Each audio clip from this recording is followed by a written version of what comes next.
बकुल से आज बात करनी पड़ेगी, चाहे कुछ भी हो, बकुल से बात करनी ही पड़ेगी।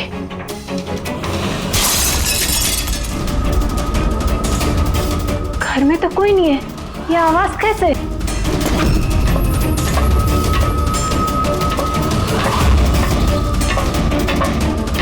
कीर्ति, बकुल, तो कुछ बोलता क्यों नहीं है? कीर्ति, भैया, कीर्ति,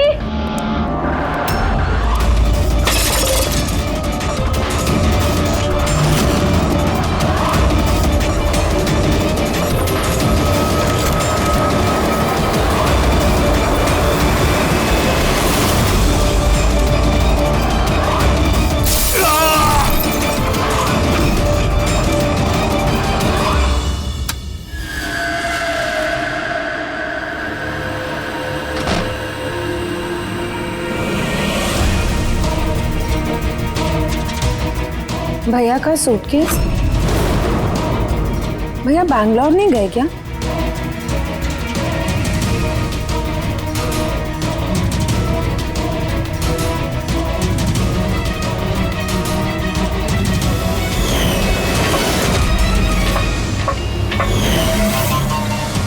भाभी भी वापस आ गई।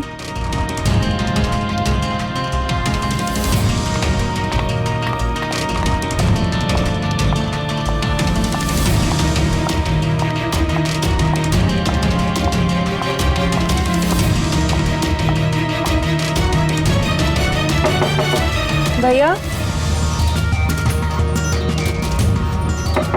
बकुल भैया, भैया आप बैंगलोर नहीं गए क्या?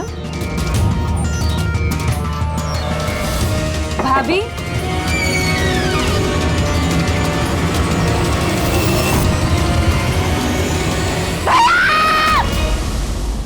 देखो कीर्ति, ये खून का मामला है। एक बार फिर से सोच लो, क्या तुमने जो कुछ भी कहा वो सच है?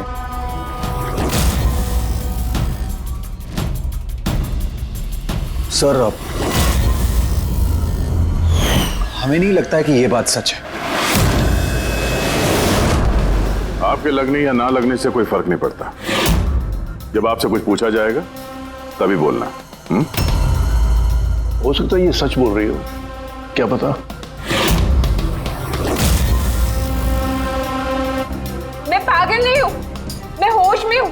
मैं कह रही हूँ ना आपको कि आशिका भाभी ने खुद ही बोला है कि उन्होंने बकुल भैया का खून किया है।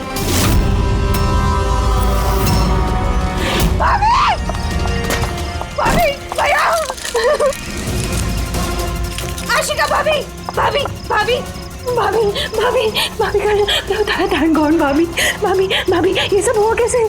किसने किया ये सब? भाभी! मर गया बकुल, किस्सा खत्म। हाँ, मार दिया, सब खत्म, मार दिया। सिर्फ मार दिया ये कहने से साबित नहीं हो जाता कि उसी ने बकुल को मारा है। ये भी हो सकता है कि वो कुछ और बोलना चाहती है। हाँ?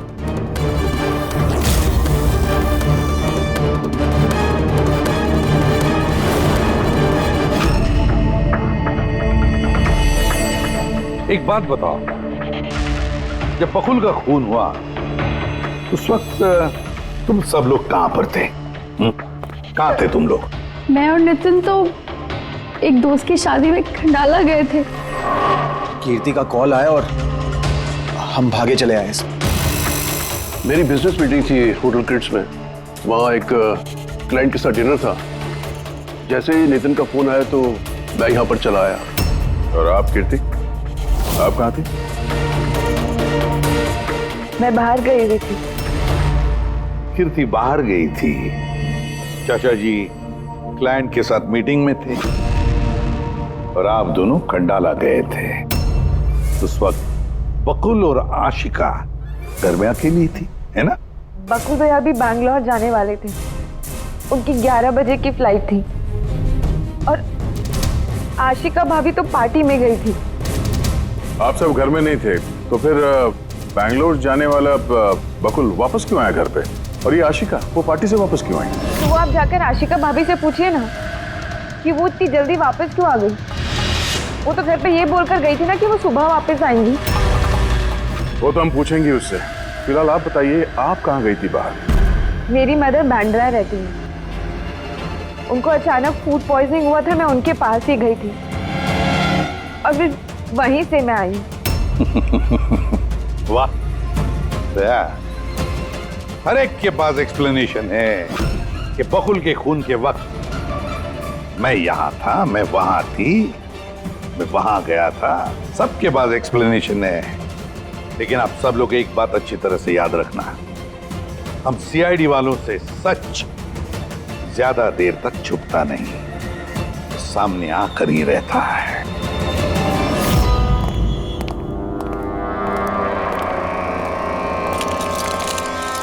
हाँ जी, पूरी बॉडी में कांच के टुकड़े घुसे हुए थे। सर ह्यूमन टेस्ट भी किया सर, यहाँ पे जो खून है इसके अलावा कहीं भी खून नहीं है। एक काम करो, घर की अच्छी तरह से तलाशी लो, देखो कोई ना कोई सबूत जरूर मिलेगा, है ना?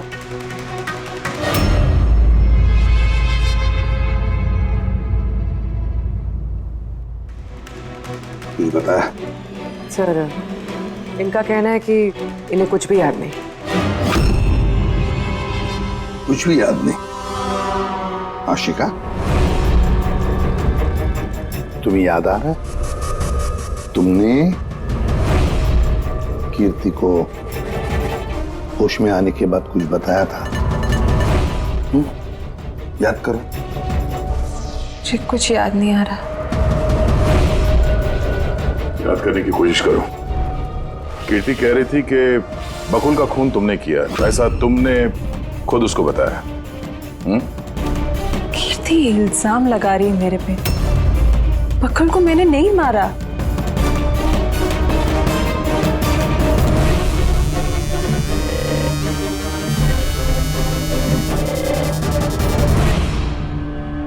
सर कहीं ये याददाश्त जाने की एक्टिंग तो नहीं कर रही है? हो सकता है, क्योंकि बकुल यहाँ कमरे में खून से लथपथ पड़ा है और इसके सर पे थोड़ा सा निशान है, बस। बेहोश हुई कैसे? वही तो, इससे सच उगलवाना पड़ेगा। कैसे उगलवाएंगे सर?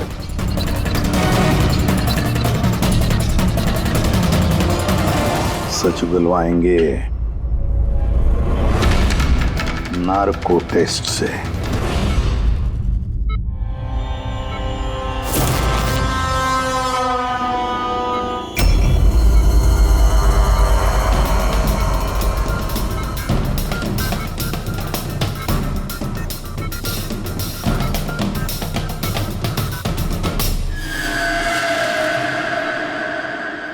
अठारह अप्रैल की रात को जब आप पार्टी से घर लौटी तो क्या हुआ था? मैं घर में घुसी, बकुल चिल्ला रहा है।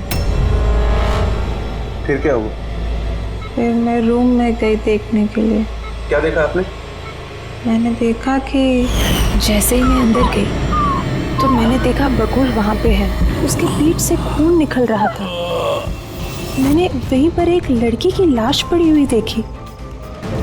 मुझे गुस्सा आया और मैंने वहां पड़ा एक कांच को उठाया।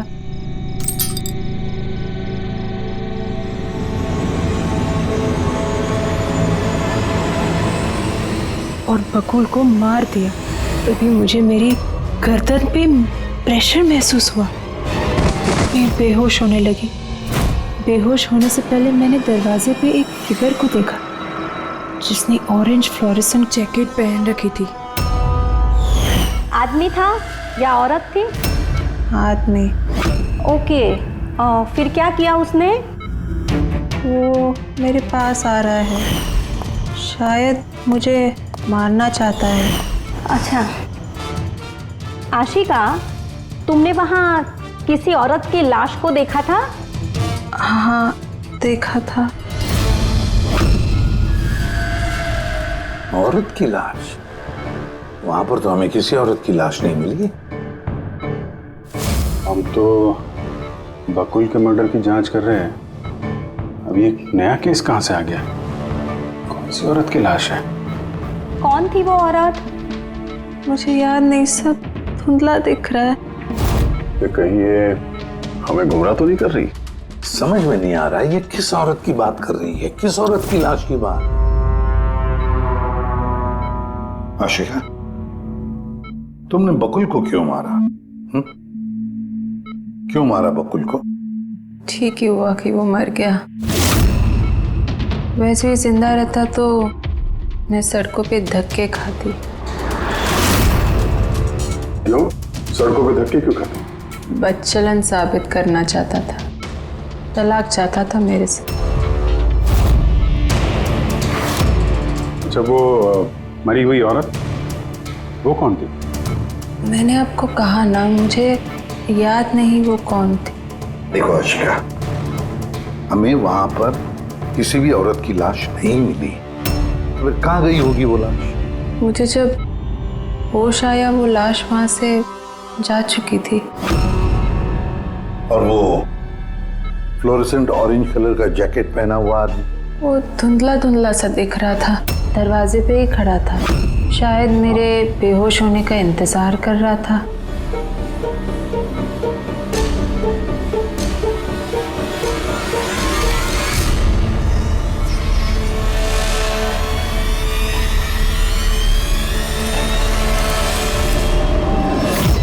अभी तो आशिका वही बोल रही है जो उसे अच्छा लगता है, मगर टेस्ट में उसने सब कुछ सच सच बोला है। Thank you sir. अगर इसने नार्को टेस्ट में सच बोला है तो हमें उस मरी हुई औरत के बारे में पता करना पड़ेगा। लगता है क्राइम सीन पर दोबारा जाना पड़ेगा।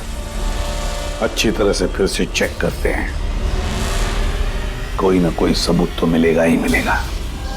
सर ये मशीन कोई स्पेशल मशीन है?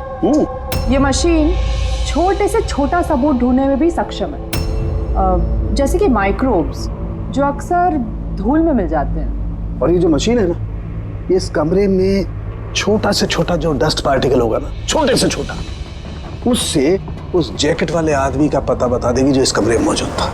बहुत बढ़िया।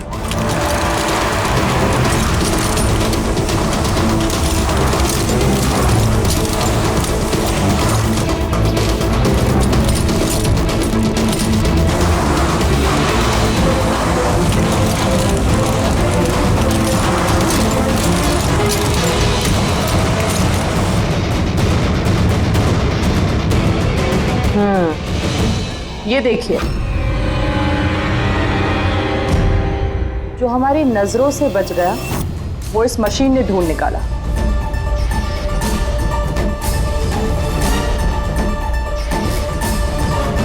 ये तो कोई नाखून लगता है।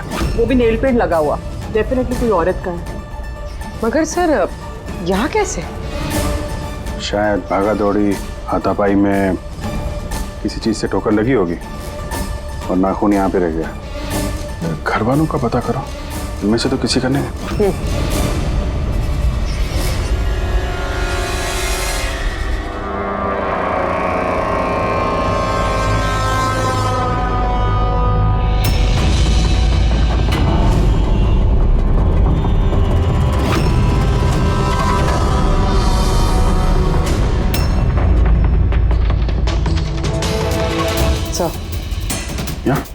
पर घर में तो किसी का भी नहीं है। शायद उस औरत का होगा जिसकी लाश आशिका ने देखी थी।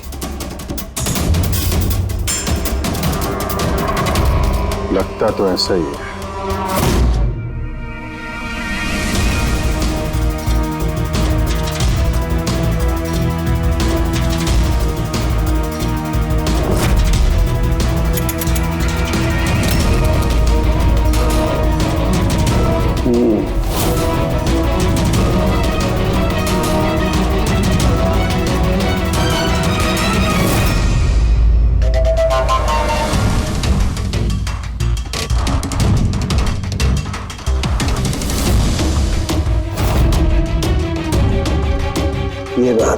था। राइट। क्या पता चला इस नाखून का? किसका है ये? सर, नाखून का डीएनए किसी भी फैमिली मेंबर से मैच नहीं हुआ। लेकिन एक बात पता चली बस, ये नाखून जिस किसी का भी है वो एक औरत है और उसकी उम्र 20 से 25 साल है। 20 से 25 साल की औरत। और एक बात, हाँ,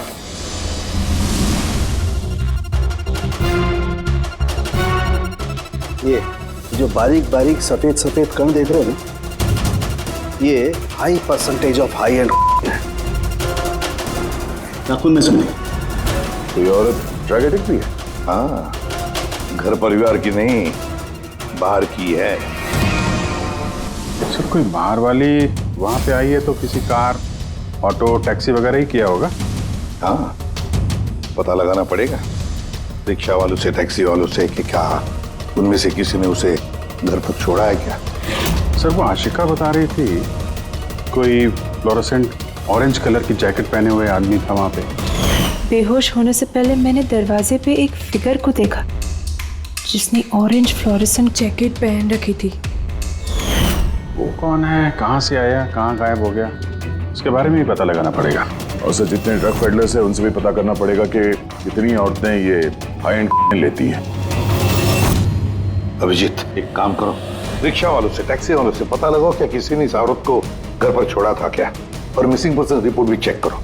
बताया जाओ, शहर में जितने भी ड्रग पेडलर्स हैं ना, सबसे जाकर पूछताछ करो। देखो क्या वो किसी ऐसी औरत को जानते हैं जो हाई क्वालिटी इस्तेमाल करती है, और हम जाकर उन घर वालों से मिलते हैं, देखते हैं क्या कर रहे थे, कहाँ गए थे इस हादसे के वक्त।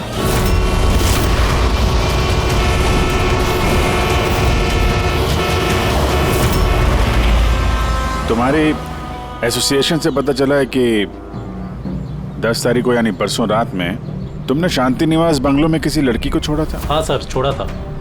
कितने बजे की बात है? सर, लगभग 1 बजे की बात है, उसी बंगलो में। सर, बहुत नशे में थी वो और बार बार अपने हस्बैंड को गाली दे रही थी। अच्छा। जी सर।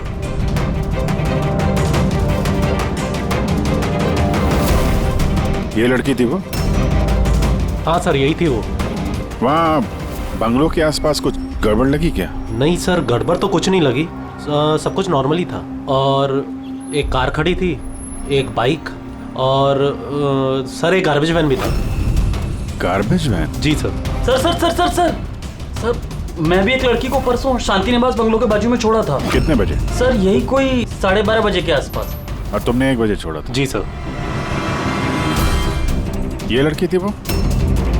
नहीं सर, ये लड़की नहीं थी। तो इसको तुमने 1 बजे छोड़ा और 12:30 बजे जिस लड़की को छोड़ा था उसको दोबारा देखोगे तो पहचान जाओगे? एकदम सर, बरोबर पहचान लेगा। गुड। सुनो, तुम लोगों से जो भी सवाल पूछा जाएगा उसका सही सही जवाब चाहिए। जरा सा भी झूठ बोला ना तो बड़ी मुसीबत खड़ी हो जाएगी, समझे? सर, झूठ बोल के जान आफत में नहीं डालनी हमें। तो फिर बताओ, जिस दिन बकुल का खून हुआ उस दिन क्या चेतन तुम्हारे होटल में था? जी सर, वो होटल में थे और उन्होंने सारा समय क्लाइंट के साथ बिताया। उन्होंने क्लाइंट के साथ डिनर भी किया। अच्छा, तो ठीक है, क्लाइंट के सारे डिटेल्स चाहिए हमें, और उस दिन का सीसीटीवी फुटेज भी। शीना, कीर्ति की माँ को फूड पॉइजनिंग क्यों हुई? खाने में क्या मिलाया था? मैंने तो कुछ भी नहीं मिलाया था। आंटी जी तो बाहर गई हुई थी।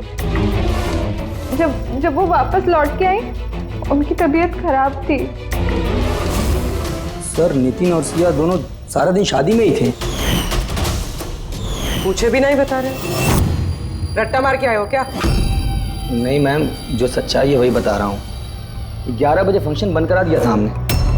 उसके बाद में नितिन और सिया वो लोग कहाँ गए? फिर वो दोनों अपने रूम में चले गए सर।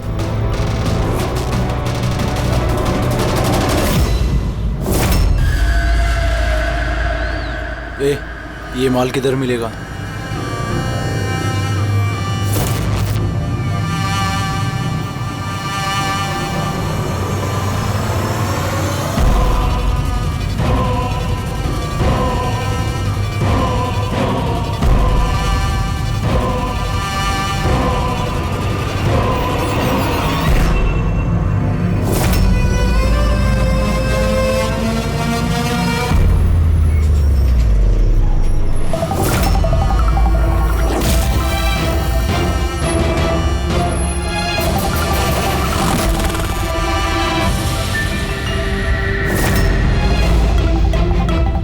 माल चाहिए। मिलेगा। कितना चाहिए और पेमेंट कैसे करेगा? पेमेंट माल इस्तेमाल करने के बाद। माल इस्तेमाल करने के बाद। भागने के बारे में ना सोचना भी मत। मेरे पास हर एक क्लाइंट की ना कुंडली है, कुंडली, और उस कुंडली में लिखा है कि मेरा क्लाइंट ओवरडोज से मरेगा या मेरी बंदूक की गोली खा के। मगर तेरी कुंडली में लिखा है जेल जाना। उन सब औरतों के फोन नंबर चाहिए हमें जिन्हें तुम ड्रग सप्लाई करते हो। जल्दी लाओ।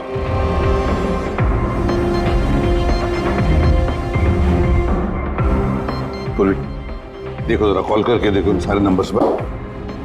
देखो कोई गायब तो नहीं है।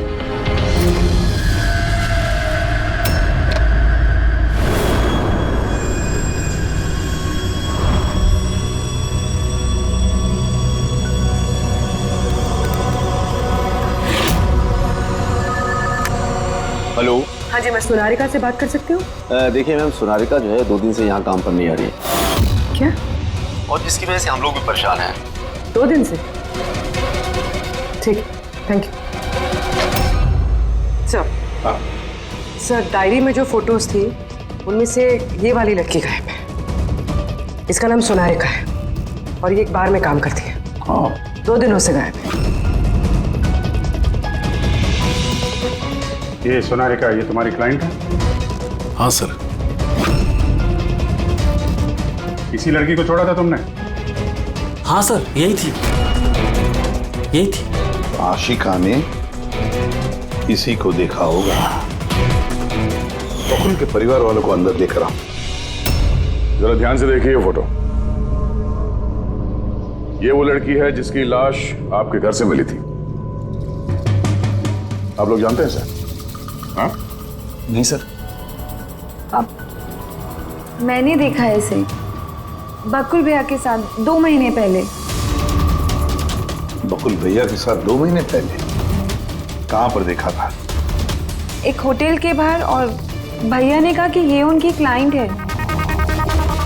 अच्छा, एक ड्रग एडिक्ट बार में काम करने वाली लड़की के साथ बकुल था और इनसे झूठ बोल रहा था कि क्लाइंट है। क्यों झूठ बोला उसने?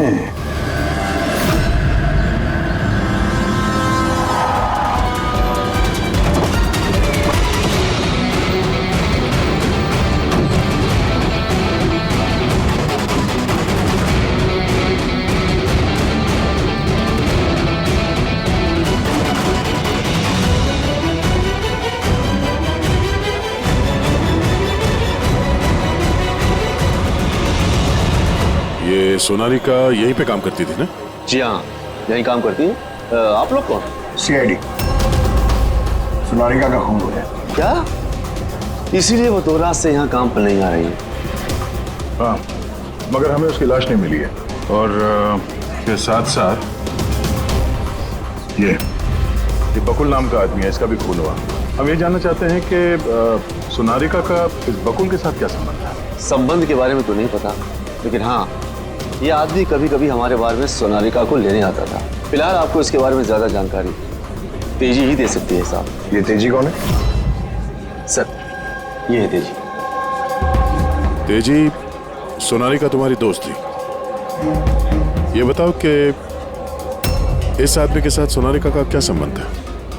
सर, सोनारिका का बकुल के साथ अफेयर चल रहा था।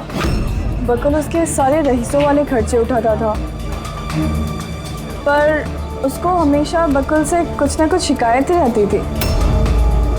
कैसी शिकायत रहती थी? वो कहती थी कि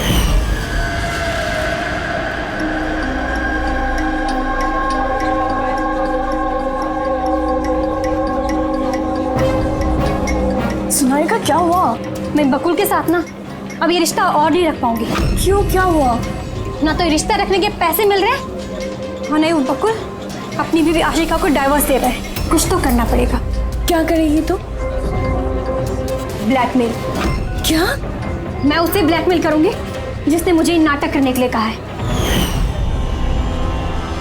तो कोई सोनारिका को पैसे दे रहा था बकुल के साथ प्यार का नाटक करने के लिए। मास्टरमाइंड कोई और ही है? हाँ, और उसी मास्टरमाइंड ने प्लान किया और इस सोनालिका और बकुल को मार दिया। और आशिका का वहां पर आना प्लान में शामिल नहीं था। समझ में नहीं आ रहा है कि ये बकुल अपनी फ्लाइट छोड़कर घर वापस क्यों आया। पर सर, अगर खूनी को बकुल की गर्लफ्रेंड को मारना ही था तो कहीं और भी मार सकता था। वहां घर पे क्यों क्यों किया? तो शायद खूनी को पहले से पता था कि बकुल के घर में कोई नहीं, इसीलिए उसने धोखे से सोनालिका को वहां पे बुलाया और उसी समय बकुल और आशिका वहां पे पहुंच गए होंगे। ये हो सकता है। तो सर, लाश को घर से बाहर कहाँ लेके गए होंगे और कैसे? क्योंकि बकुल के घर की सारी गाड़ियां तो पहले से बाहर थी। खूनी अगर चाहता है तो क्या लाश के टुकड़े करके वो सूटकेस में भी ले जा सकता है, या फिर लाश के टुकड़े करके वो प्लास्टिक के थैलियों में भी डाल सकता है। कचरे की थैलियां हैं प्लास्टिक की। हाँ सर। एक कार खड़ी थी, एक बाइक, सर एक गार्बेज वैन भी था। क्या? रात के 1 बजे? रात के 1 बजे बंगले के बाहर एक कचरे की गाड़ी खड़ी थी। इसका मतलब है सर ये खून प्लान था।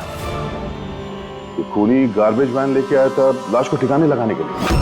और सर, ये फ्लोरेसेंट ऑरेंज कपड़े गार्बेज वैन वाले तो पहनते हैं। सर, चेतन जिस कंपनी के बिजनेस डिनर पे गया था, ऐसी कोई कंपनी रजिस्टर्ड ही नहीं। मेरी बिजनेस मीटिंग थी होटल क्रिट्स में। और कीर्ति की माँ ने बाहर कुछ भी नहीं कहा। मेरी मदर बांद्रा रहती है, उनको अचानक फूड पॉइजनिंग हुआ था, मैं उनके पास ही गई थी। फिर भी उसे फूड पॉइजनिंग हो गई। ठीक है, ये भी पता लगाना चाहिए कि जिस रात बकुल और सोनालिका का खून हुआ, उस रात खंडाला से कोई टैक्सी या प्राइवेट गाड़ी आई थी क्या बंगले पर? अपनी माँ की बीमारी के बारे में सच सच बताओ। उनकी मेड शीना का कहना है कि उनकी जो भी हालत थी घर के खाने की वजह से नहीं हुई। हाँ, ये सच है। उन्होंने घर का खाना नहीं खाया था, बल्कि वो तो ये बता रही थी कि वो ड्राइवर के साथ बाहर गई थी और कार में उन्होंने कुछ दवाई खाई थी। दवाई खाई? हाँ, हमारे ड्राइवर अमन का भी यही कहना है। तुम्हारा ड्राइवर अमन का? सर, उन सभी ड्राइवरों को साथ में लेके आया हूँ जो गार्बेज वैन चलाते थे। हमें एक गार्बेज वैन के बारे में पता चला है जो आधी रात को सड़क के बीचों बीच खड़ी थी, जिसमें लाश डाल के ले जाया गया। वैन का पता चल गया? सर्विलेंस कैमरे में वो वैन साफ साफ दिख रही है हमें। क्यों?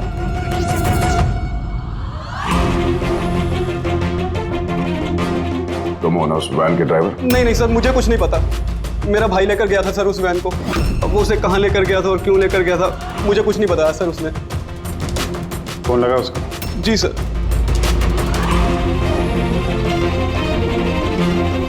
हेलो अमन, कहाँ है तू?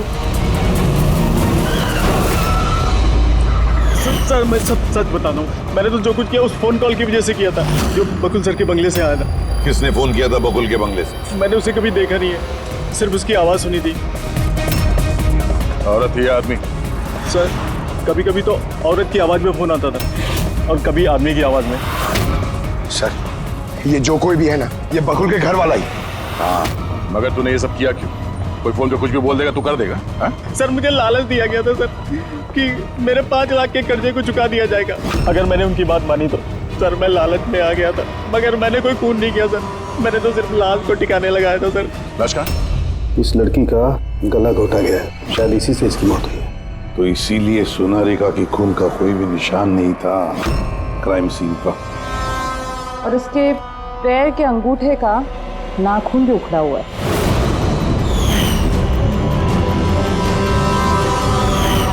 और सर, ये क्या है? ये पीला पीला पार्टिकल? यही तो इस केस की सबसे अहम कड़ी है। चलिए खड़े हो जाइए सर, उठिए। और कितनी पूछताछ करेंगे आप लोग? सब कुछ तो बता दिया हमने। इस बार कोई पूछताछ नहीं होगी, आप सभी का नार्को टेस्ट होगा।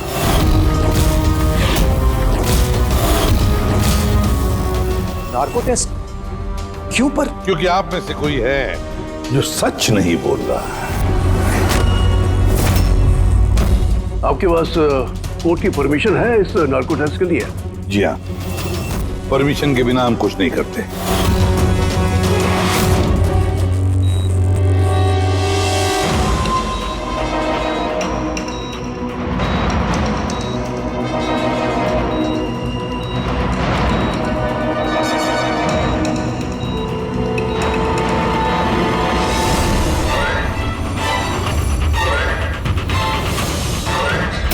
नींद आ रही है?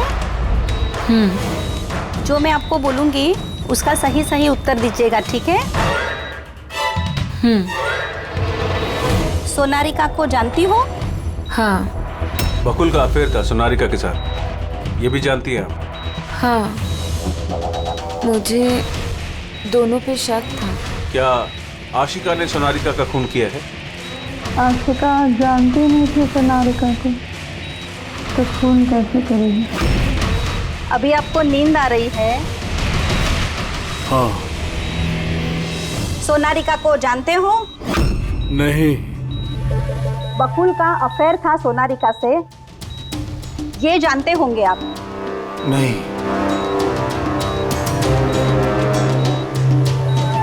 क्या आशिका ने सोनारिका का खून किया है?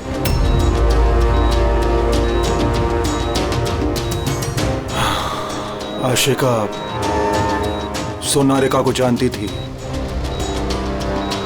आशिका ने ही बकुल और सोनारिका का खून किया है। उसी ने यह खून की साजिश रची थी। आशिका की हरकतें कुछ दिनों से काफी अजीब थी। ये बात मैंने बकुल को बताई थी। क्या हुआ सर? हुआ कुछ नहीं नितिन, सिर्फ इतना बताना था कि ट्रुथ सीरम के असर से इंसान सिर्फ उतना ही बताता है जितना उसे पूछा जाता है, ज्यादा कुछ नहीं बताता। अब बात यह है कि इंसान का दिमाग अपना मेमोरी शेयर करता है पर ओपिनियन नहीं देता, जैसे तुमने अभी दिया। अब सारी असलियत फटाफट बता दे, वरना असली वाला सीरम देना पड़ेगा तुझे। असली ट्रूथ सीरम मतलब ये कि हमने जो सीरम दिया था वो ट्रूथ सीरम नहीं था, ग्लूकोज का इंजेक्शन था। व्हाट?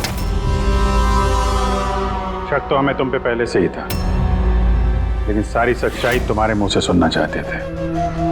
नितिन, सब कुछ तुमने बड़ी सफाई से, बड़ी चालाकी से किया था, लेकिन सोनारिका के चेहरे पर जो हल्दी लगी थी ना, उसने तुम्हें पकड़वा दिया। वही हल्दी जो शादी के वक्त तुम्हारे हाथ में लगी थी। ये पीला पीला पार्टिकल दरअसल हल्दी है, और इस हल्दी में आटा और तेल भी मिला हुआ। आटा, तेल, हल्दी। चेहरे पे हल्दी नहीं है, सिर्फ यहाँ कदम के पास। कहाँ से आई होगी ये हल्दी? सर सिया बता रही थी कि वो लोग खंडाला गए थे शादी के लिए, और वहां पे हल्दी की रस्म में शामिल भी हुए थे वो लोग। बकुल 500 करोड़ का एम्पायर चला रहा था, वो एम्पायर जो मैंने सेटअप किया था, लेकिन वो मुझे ही उस एम्पायर से बेदखल करने की फिराक में था। तो फिर उससे बात करते थे, उससे समझाते थे। बात करने की कोशिश की थी सर, कई बार कोशिश की थी, लेकिन वो सुनता तब ना। भाई था वो मेरा, मैं नहीं मारना चाहता था उसे, लेकिन वो पूरा एम्पायर अपने नाम पे करवाना चाहता था। इसीलिए फिर मैंने भी एक प्लान बनाया। क्या प्लान बनाया? बकुल और आशिका के आए दिन झगड़े होते रहते थे। वो आशिका को छोड़ना चाहता था। मैंने सोनारिका को पैसों का लालच दिया और उससे कहा कि बकुल से झूठ मूठ का प्यार का नाटक करे, और एक दिन आगे जाके उससे शादी भी करे। दरअसल मैं सोनारिका के जरिए अपना एम्पायर हासिल करना चाहता था। मगर उसे क्यों मार दिया?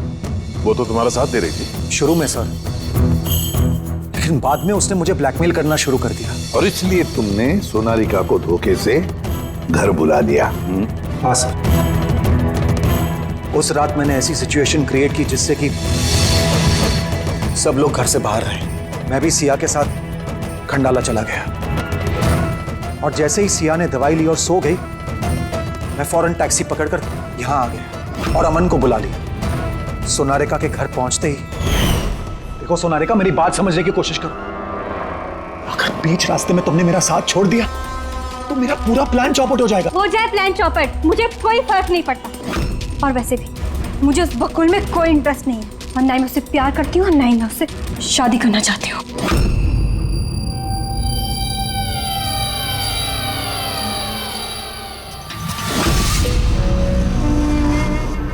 देखो, अगर तुमने मेरा साथ नहीं दिया तो बहुत पछताओगी, बता रहा हूं मैं। धमकी दे रहे हो तुम मुझे? धमकी दे रहे हो तुम मुझे? हाँ? ऐसा ही समझ लो।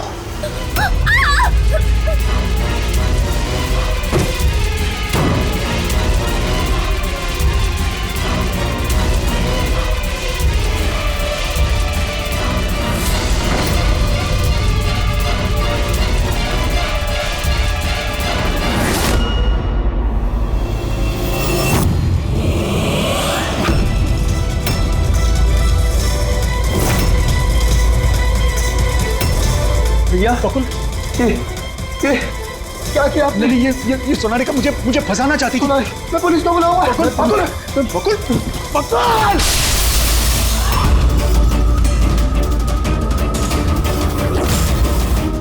बकुल,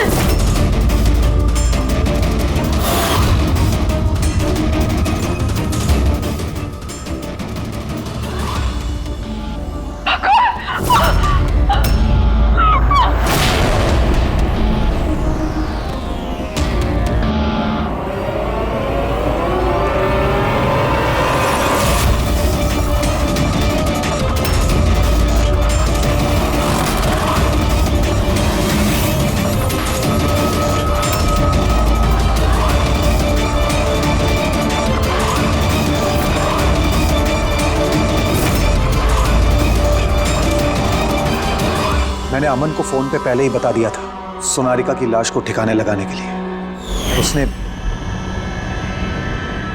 बिल्कुल वैसा ही किया। पैसों की लालच ने तुम्हें इतना अंधा बना दिया कि तुम अपना सगा रिश्ता भी भूल गए, अपने भाई की जान ले ली, और तो और अपनी साथी सोनारिका को भी मार डाला। कानून तुम्हें कभी माफ नहीं करेगा, कड़ी से कड़ी सजा होगी, शायद फांसी। दुष्यंत, छेती छेती हाथ चलाओ। हाँ, तू फिक्र ना कर, इस दफा लेट नहीं होना। ऐसा मिश्का तैयार है ना? कब की तैयार है? वो देखो बाहर खेल रही है।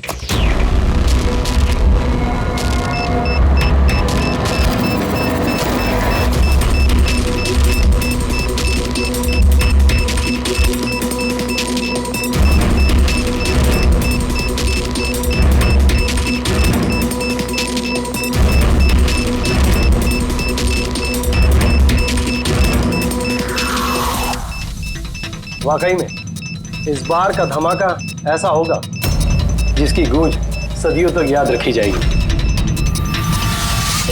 हम सही सलामत निकल तो जाएंगे ना यहाँ से? अरे 100%। वैसे भी हम पे किसी का शक नहीं है, और जब तक हम यहाँ से निकलेंगे तब तक तो इस घर का और यहाँ का नामो निशान मिटा चुके होंगे।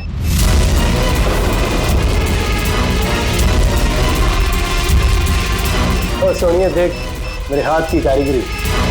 तो कह सकता है कि ये नकली पासपोर्ट है। तुम्हें तो बस ये नकली पासपोर्ट बनाना, असली धमाका तो मैं करने वाली हूँ।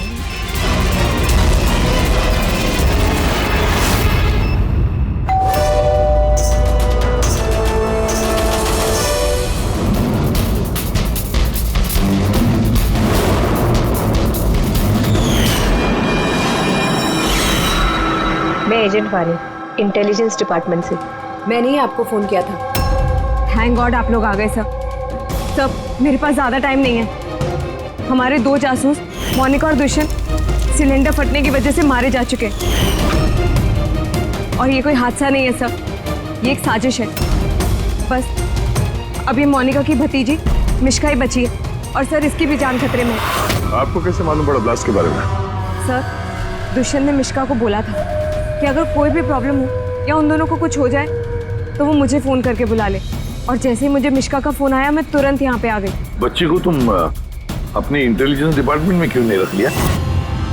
और तुम्हारा ये ऑपरेशन, उसका हेड कौन है? सब हमारे हेड खुद लापता है, पता नहीं वो जिंदा है भी कि नहीं।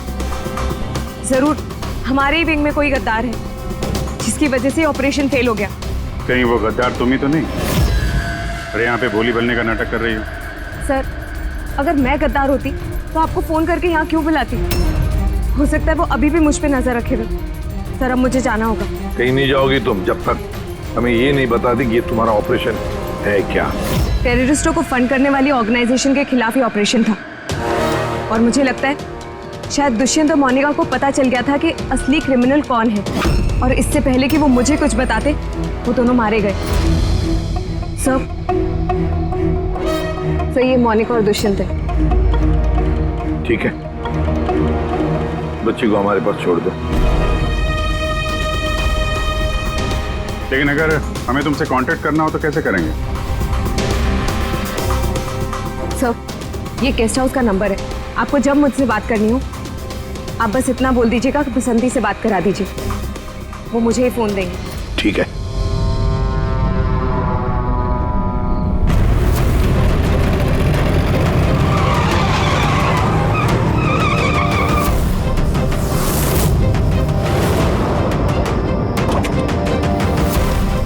मेरे घर में लाइट? ये कौन घुसा है?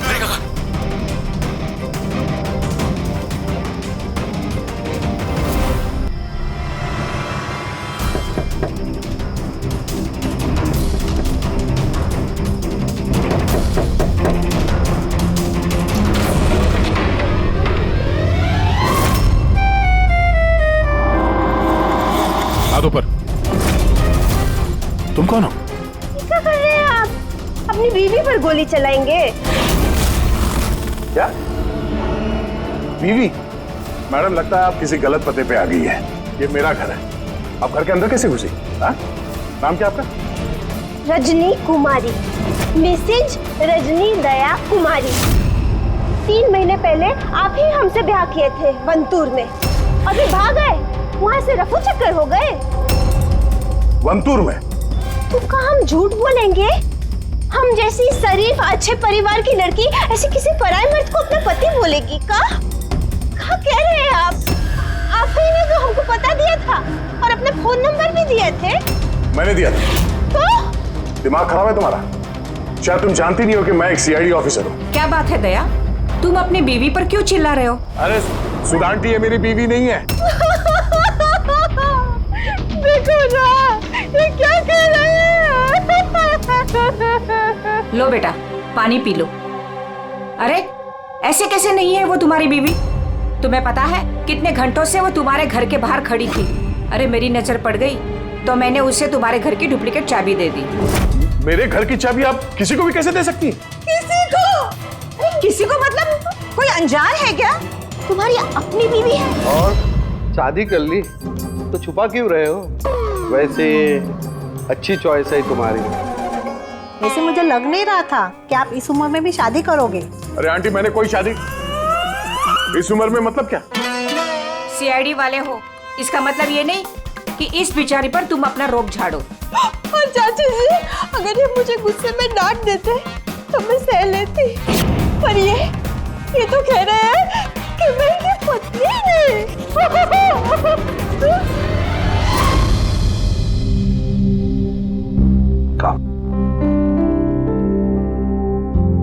शाबाश, गुड गर्ल। बेटा तुम खाओ, हाँ मैं फोन लेता हूँ। आदे चल, मैं एक अजीब सिचुएशन में फंसा हूं सर, आपसे मिलना चाहता हूँ।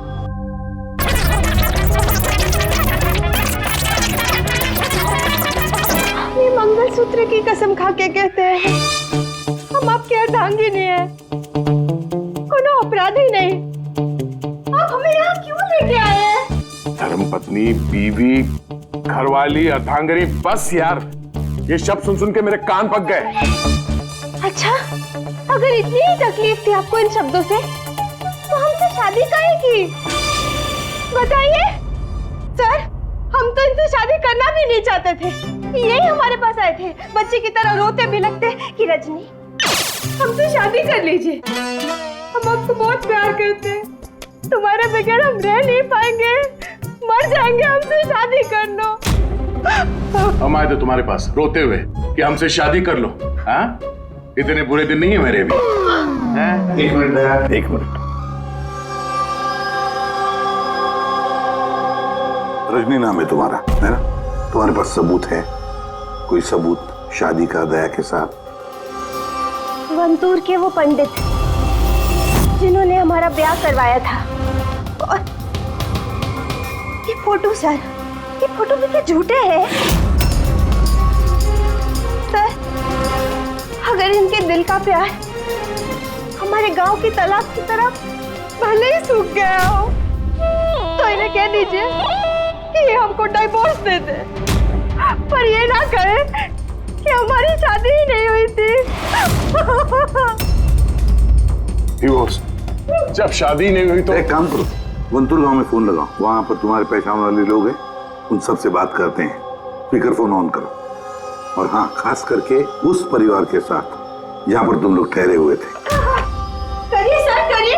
वो सब आए थे हमारे ब्याह में, हलवा पूरी भी खा के गए थे। हलवा पूरी? हाँ।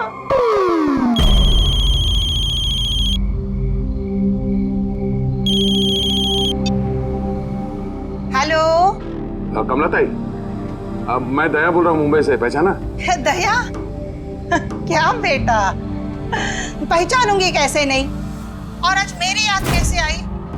रजनी ठीक से घर पहुंची कि नहीं? उसे तेरा घर ढूंढने में कोई दिक्कत तो नहीं हुई? कमला ताई, मकान तो मिल गया, पर हमारे पते हो गए नहीं मिले। अरे ये कैसे है? ये हमको भूल गए हैं, ये हमको जानते नहीं है, हमसे कोनो शादी वादी नहीं किए। क्या हो गया दया बेटा? रजनी से कोई गलती तो नहीं हो गई? शिरडे बोल रहे हैं दया। बंद करो।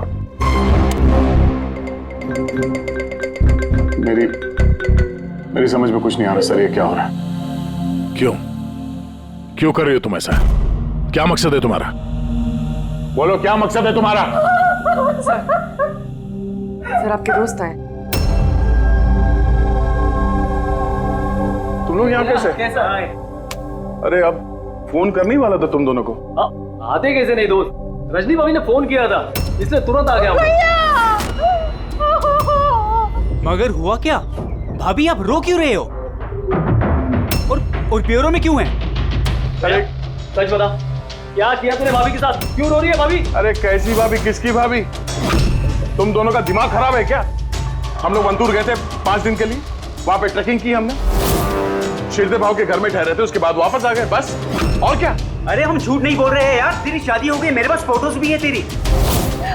देखिए ना भैया, ये कह रहे हैं कि हमको जानते नहीं, ये हमसे शादी नहीं किए, ये हमको भूल गए हैं। देखिए ना, इनका याद दिलाइए। ये देखिए, ये दया, ये रजनी, कमला ताई, शिरदे भाऊ और हम। अरे यार, ये सब झूठी फोटोज बनाना कोई बड़ी बात नहीं है, आजकल कोई भी कर सकता है कंप्यूटर पे। हाँ, तो कंप्यूटर से ही शादी खेल लेते ना, हमारी जिंदगी क्यों बर्बाद किया? बताइए। हम ना आपको कोर्ट लेके जाएंगे। देखिए, हम पढ़े लिखे हैं, हमको कमजोर ना समझिएगा। सर जवाब दीजिए सर। सर जवाब दीजिए, क्या ये बात सच है कि सीनियर इंस्पेक्टर दया अपनी वाइफ के ऊपर अत्याचार कर रहा है? कमाल है, आप लोग बिना सच जाने कुछ भी बोली जा रहे हैं मेरे बारे में। आप लोगों को क्या लगता है, आप लोग सीआईडी में हैं तो क्या अपनी ताकत का गलत फायदा उठाएंगे? देखिए, हम सीआईडी वाले ना किसी पर अन्याय करते हैं, ना मासूम पर अन्याय होने देते हैं, समझे? ये मीडिया वाले कहाँ से आ गए यार? पता नहीं यार, लगता है पड़ोसी ने फोन किया होगा। नमस्ते। नमस्ते। मैं सामंत, समाज सेवक। मेरे होते हुए इस देश की नारी को कभी भी कुछ भी नहीं हो सकता। सर, मैं हूँ दामिनी, महिलाओं के हक की लड़ाई के लिए मैं एक एनजीओ चलाती हूँ। इस बच्चे को हम उसका हक जरूर दिलवाएंगे सर। Yes sir. बट ठीक है सर। ओके। सर सर रुकिए सर, जवाब लेके जाइए। सर रजनी जी, क्या दया ने आपके ऊपर हाथ नहीं उठाया? बताइए, क्या आपसे दहेज की मांग की गई? हमारी बस एक विनती है, हमको हमारा पति दिला दीजिए, हमको हमारा दया दिला दीजिए। यह मामला आगे बढ़ चुका है, तुम्हें इस रजनी को अपने घर में अपने साथ रखना होगा। ये सुनो, हेड ऑफिस की नोटिस है कि सिर्फ रजनी नहीं, उसके साथ ये जो लेडी सोशल वर्कर है ना, दामिनी मैडम, वो भी तुम्हारे साथ रहेगी, ये देखने के लिए कि दया रजनी के साथ कोई बदसलूकी नहीं कर रहा है। सर, मुझे अपने ही घर में इन नमूनों के साथ रहना पड़ेगा दया। जब तक इस रजनी की असलियत पता नहीं चलती, तुम्हें रहना पड़ेगा। अब तो सर ये सब एक पूरे सपने जैसे लगने लगा है। ऐसा लगता है कि आस पड़ोस के देशों से भी लोग यहाँ पे आएंगे ये साबित करने के लिए कि ये रजनी मेरी बीवी है। दया, ये जसवंत और मोनिका का खून और फिर ये रजनी तुम्हारी बीवी बनकर तुम्हारे घर में जो जबरदस्ती घुसी है, गड़बड़ है दया, ये बहुत बड़ी गड़बड़ है। ये कोई संजोग हो ही नहीं सकता। और ये कोई बेचारी नहीं है सर। मैंने उसके ऊपर गन तानी थी, उसके चेहरे पे जरा सा भी शिकन या डर नहीं था। सर, ये रजनी भी जरूर कोई मंजे हुई मुजरिम है।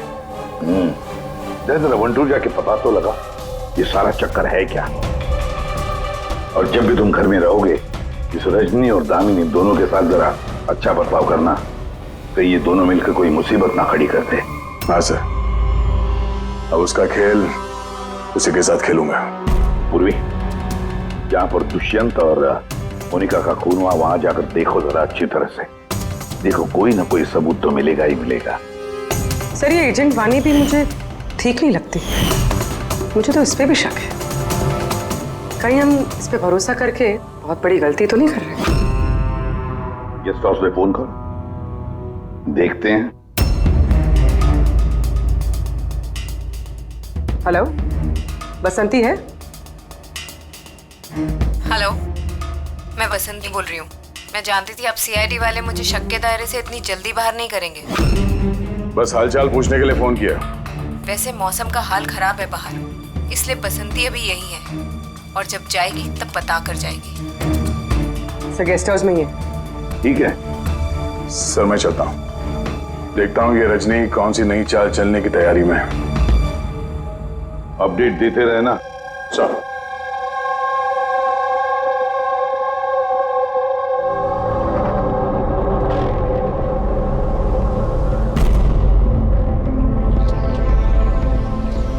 अरे निष्का बेटा, तुम सोई नहीं हो अब तक? भूख लगी है? नहीं, कुछ नहीं अंकल। नहीं, ऐसे ही कैसे? कुछ तो है ना? बताओ। अंकल, वो मम्मी ने कहा है कि अगर मुझे उनकी तरह अच्छी जासूस बनना है तो फिर मुझे हमेशा होशियार रहना चाहिए, सोते हुए भी आँख खुली होनी चाहिए। अरे वाह, ऐसे कहा मम्मी ने? तो फिर चलो, तुम्हें एक सवाल पूछता हूँ, सही जवाब देना। याद करो, जब तुमने वाणी आंटी को फोन किया था तो उससे पहले क्या हुआ था? मैं बाहर खेल रही थी। खेलते वक्त मेरे कपड़े गंदे हो गए, तो फिर मैं अपने कमरे में अपने कपड़े बदलने गई। बदल के मैं वापस खेलने लगी। फिर? तब अचानक बहुत तेज आवाज आई। अरे बाप रे! फिर? दुष्यंत अंकल ने कहा था कि अगर ऐसा कभी भी हो तो फिर बाहर वाली दुकान पर जाके वानी आंटी को कॉल कर देना, और जब तक वो नहीं आई वहीं पर रुकना।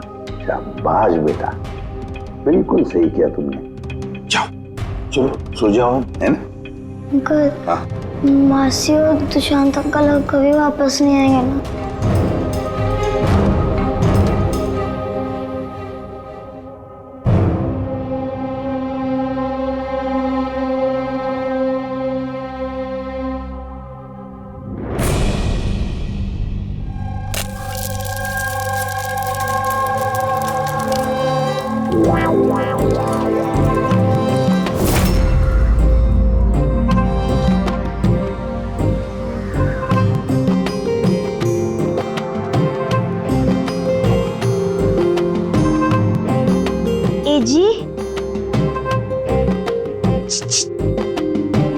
पति परमेश्वर।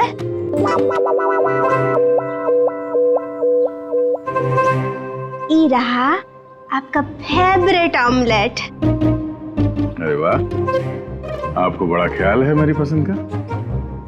जी, आप कहे तो अपने हाथों से खिला दे का? नहीं नहीं, उसकी जरूरत नहीं है, मैं खुद ही अपने हाथ से खा लूंगा। अच्छा, तो हमें भी खिला दीजिए ना। बिल्कुल।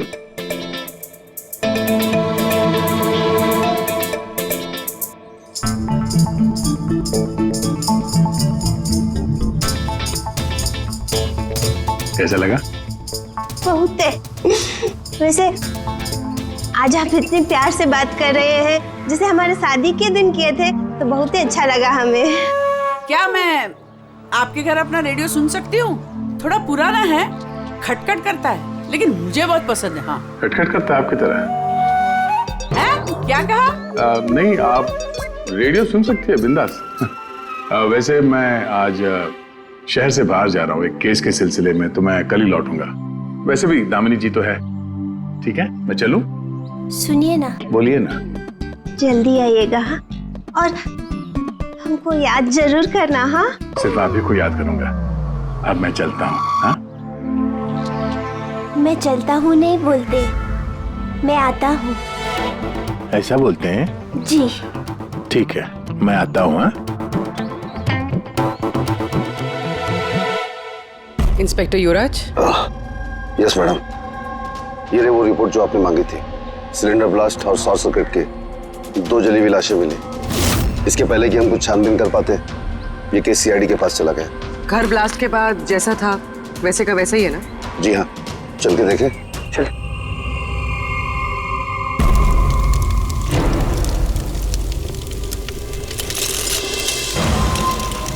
एजेंट वानी को कोई खास इंफॉर्मेशन देना चाहते थे मोनिका और दुष्यंत, मगर इससे पहले वो दे पाते उनकी मौत हो गई।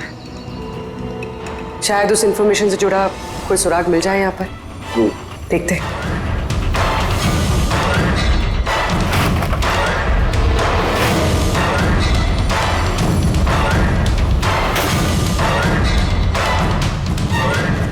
ये क्या? मूवर्स और पैकेट्स के डब्बे यहाँ पर?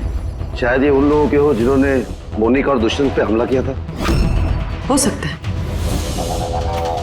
और ये भी हो सकता है कि इसमें वो बॉम्ब है जिसके फटने से ये लगे कि सिलेंडर ब्लास्ट हुआ। बैकयार्ड चेक करते हैं।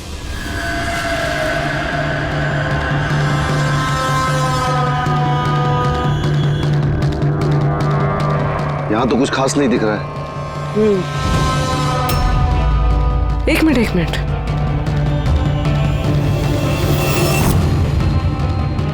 ये कुरियर का कवर यहाँ क्या कर रहा है? जापानीज में लिखा है, सिर्फ नाम इंग्लिश में है, मारिया फर्न्स। ये मारिया फर्न्स कौन है? मोनिका मारिया फर्न्स के नाम से जानी जाती थी।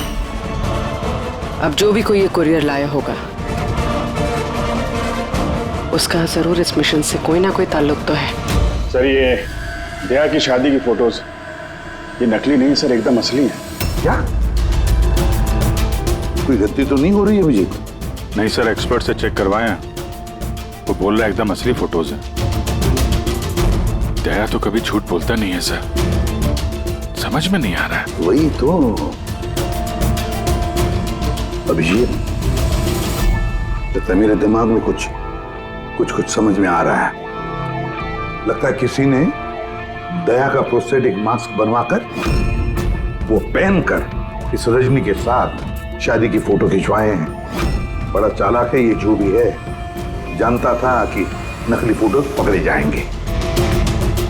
सर, कभी किसी भी फोटो में दया का क्लोजअप नहीं है सर, सारी फोटोज दूर दूर से खींची गई। हाँ, अरे रजनी, इसकी असली आईडी क्या है? सर, रजनी कुमारी है। उसका आधार कार्ड, उसका पैन कार्ड, ड्राइविंग लाइसेंस सब चेक किया मैंने सर। ये वंतूर में जन्मी है और सतारा में पढ़ लिखी है।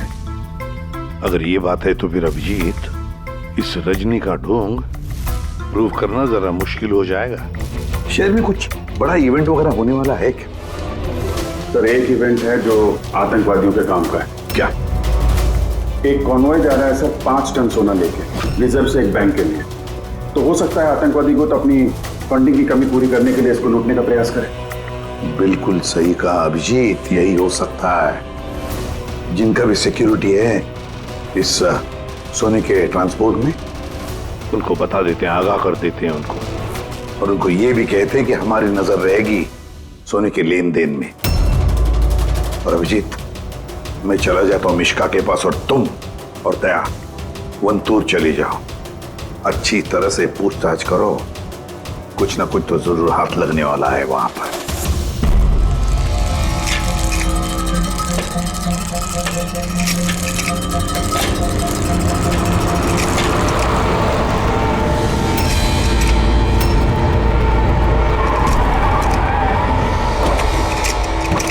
तो ये है तुम्हारी ससुराल।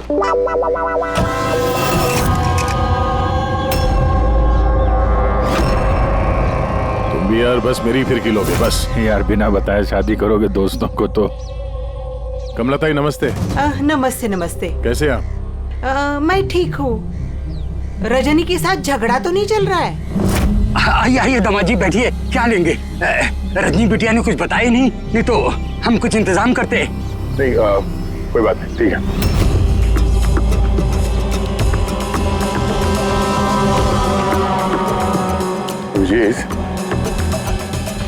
गांव में एकदम सन्नाटा है, बच्चे कहीं दिखाई नहीं दे रहे। पिछली बार तो बहुत चहल पहल थी यहाँ पर।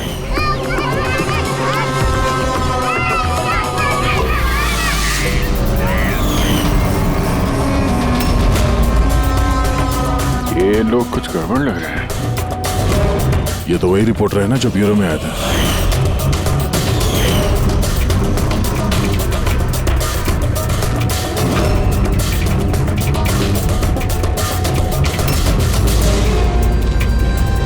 शिरदे बाबू सब ठीक तो है ना यहाँ पे? हाँ, सब ठीक ही तो है। नहीं मतलब हम लोग ऐसे ही हाल चाल जानने आए थे तो। बैठिएगा नहीं? नहीं हम लोग चलते हैं, है ना? जी दोबारा आइए। हाँ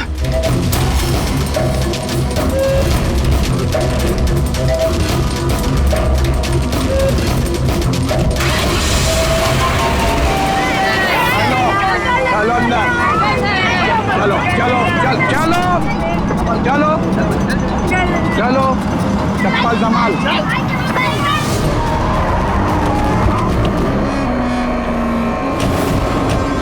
सुनो, एक काम करो, बच्चों को वापस छोड़ के आओ गाँव। सीआईडी जा चुकी है। क्या नहीं है, अभी तो आए हैं।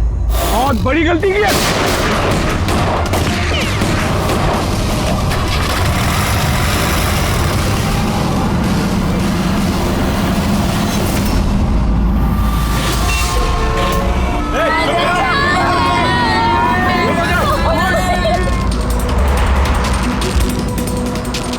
अरे ये क्या सीआईडी ऑफिसर गाड़ी चला रहा है?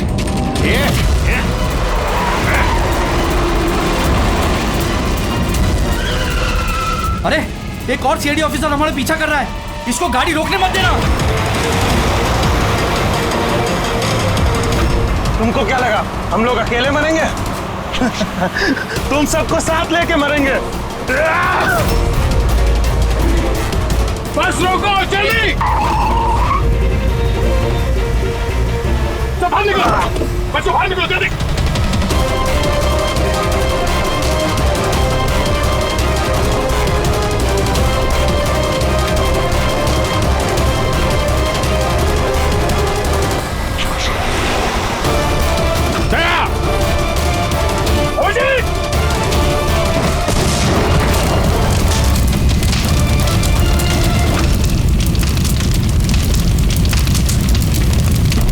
सर यही कुरियर का पैकेट मिला उस क्राइम सीन से। इसमें नाम और एड्रेस इंग्लिश में, तो ये जापानीज में कुछ लिखा है। क्या हो सकता है?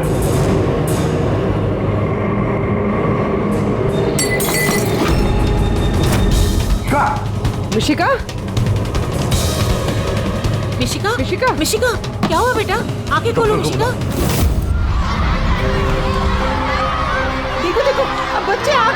बच्चे आ गए। ये भगवान, तूने हमारी सुन ली। आजा मेरे बच्चे। कैसी है तू?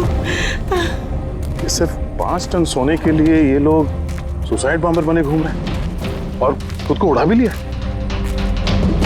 देखते हैं क्रिमिनल डेटाबेस से क्या पता चलता है। इनकी इंफॉर्मेशन तो भेज दी है ना वहां पे। वो ना हो ये सब पुराने पापी ही होंगे। डॉक्टर साहब, अब मिशिका की तबीयत कैसी है? मिशिका के दूध में काफी मात्रा में नींद की दवाई थी। What? जी।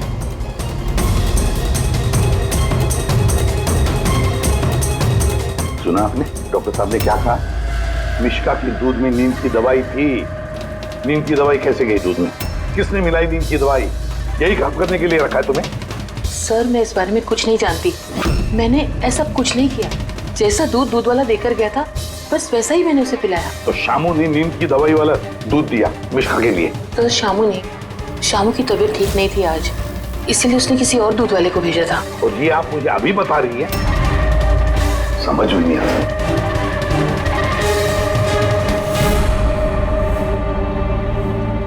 क्यों बेचारी मिशिका की जान के पीछे पड़े ये लोग? क्या बिगाड़ा है इसने इनका? तो शायद वो आदमी रजनी के गैंग का मेंबर होगा। हाँ, पर क्या कनेक्शन हो सकता है मिशिका का इनके साथ?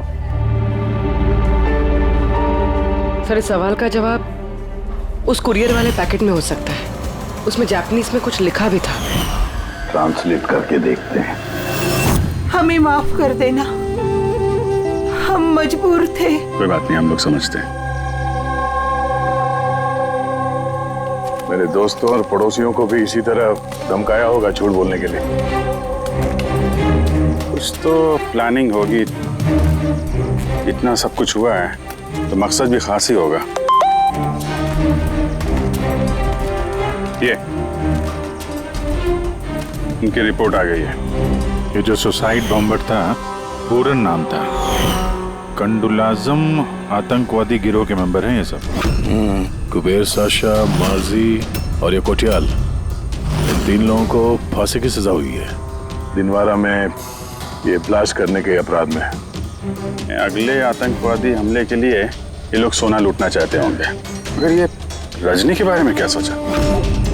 रजनी, उस पर नजर रखने के लिए मैंने पूरे घर में स्पाई कैम लगाए हैं। अलर्ट आया। रजनी किसी से कांटेक्ट कर रही है।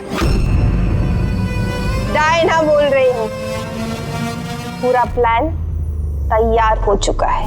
सोना उसी वैन में पुराली रोड से दोपहर 1 और 2 के बीच में जाएगा। वैन उसी वक्त लूटनी है। और घबराओ मत, सीआईडी को कुछ पता नहीं चलेगा। वो तो यही साबित करने में लगे हैं कि मैं दया की बीवी नहीं। और उनकी एक हरकत की मुझे खबर है। उनके सीआईडी ब्यूरो में मैंने छोटा सा बग लगा दिया था। फिर इसमें तो लिखा है कि इस कुरियर में एक लाल रंग की फ्रॉक भेजी गई, नेट वाले। सर, अब इसका क्या कनेक्शन हो सकता है इस केस से? लाल फ्रॉक? पूर्वी, जब वानी मिशिका को हमारे पास लेकर आई थी तब मिशिका ने वैसी फ्रॉक पहनी थी, एक लाल रंग की फ्रॉक, नेट वाली। कोई ना कोई कनेक्शन जरूर है, कोई ना कोई कनेक्शन जरूर है।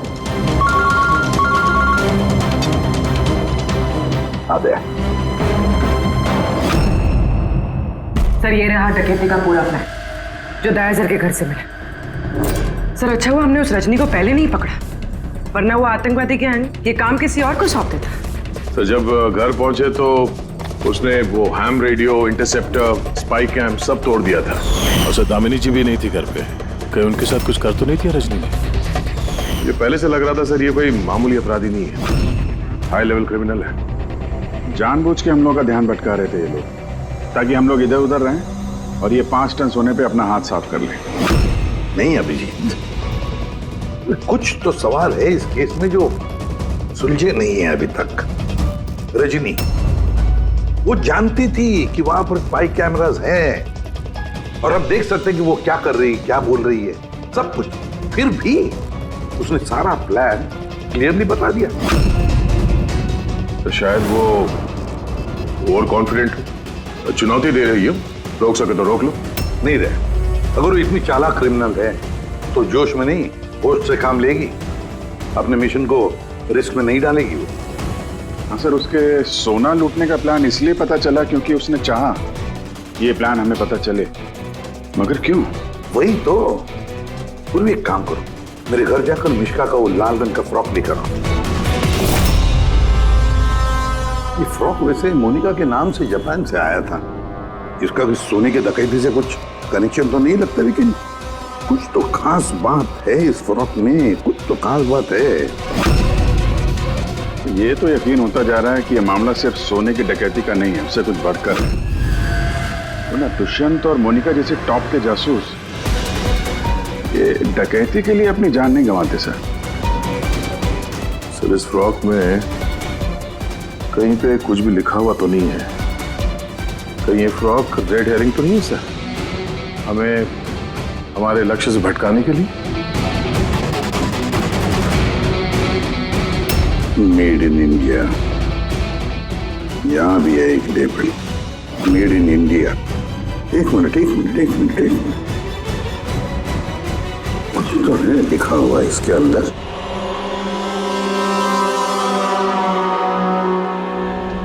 अंदर की तरफ जापानीज में लिखा है और बाहर मेड इन इंडिया।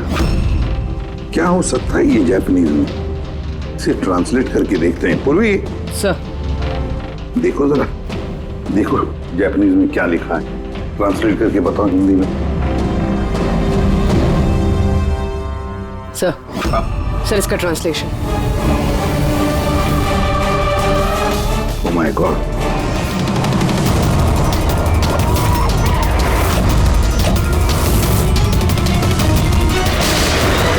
हाँ, बस रुक जाओ।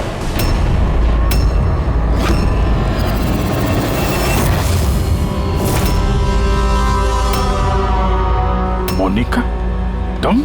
हाँ, एजेंट मोनिका।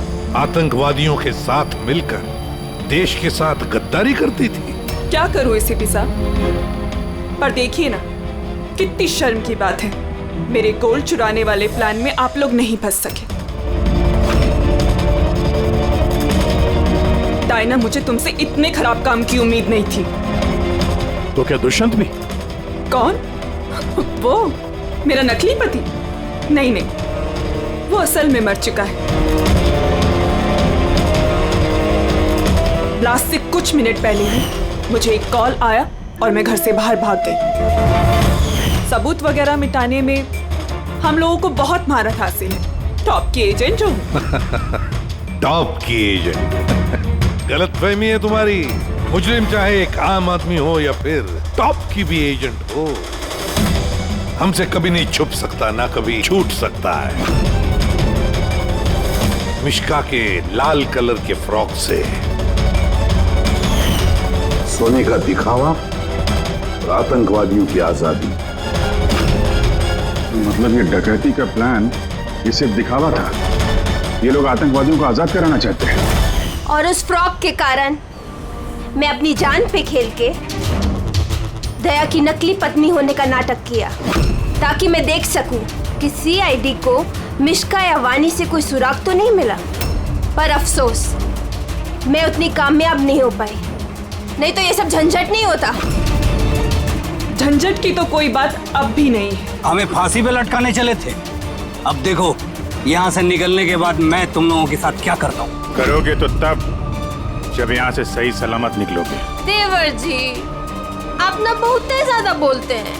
चलो वैन के अंदर चलो, चलो। और अगर नहीं चले तो जरा पलट कर देखो पीछे।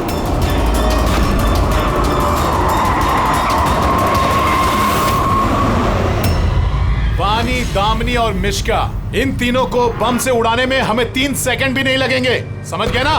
वैन में बैठ जाओ सब लोग, चलो चल दे। अभिजीत, पूर्वी दे।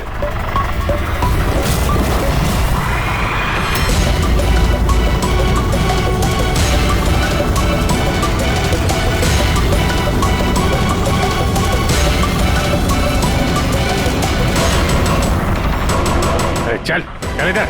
खड़ा जा।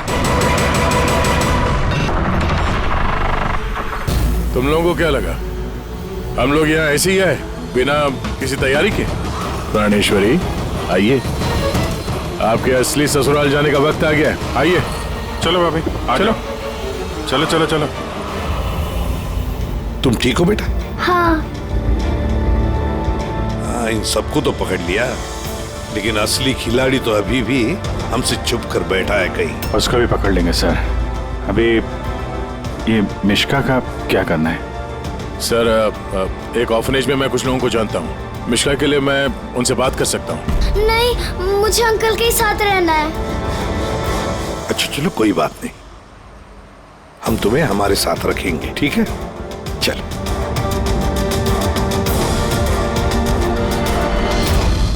CID के और भी मजेदार और सस्पेंस से जुड़े एपिसोड्स को देखने के लिए हमारे चैनल को सब्सक्राइब करें और बेल आइकॉन दबाना ना भूलें।